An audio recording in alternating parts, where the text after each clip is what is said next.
throughout my life, I've always been interested in the idea of opening things up for further participation.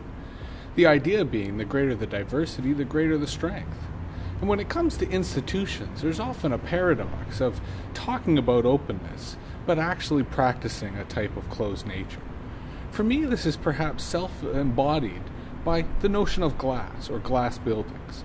Traditionally, in feminism, this was often referred to as the glass ceiling, the limit that a woman could rise in the workforce. But I find the entire corporate world is kind of governed by this glass castle idea, in which everyone sort of looks in with nostalgia and hope to be part of that institutional power. But those on the inside are just like an academic institution separated from reality.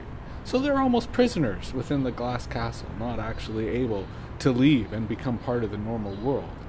And it speaks, I suppose, to the need for balance, not just within our professional and our personal lives, but within the corporate, between the private and the public, that there has to be a greater interchange.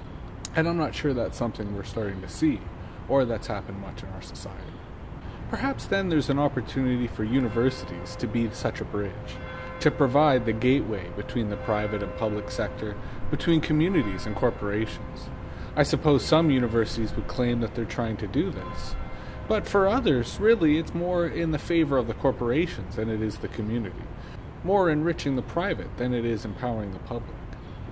So I suppose then there's a need not so much for more private participation, but more public participation. And by that I don't mean the government, but rather communities.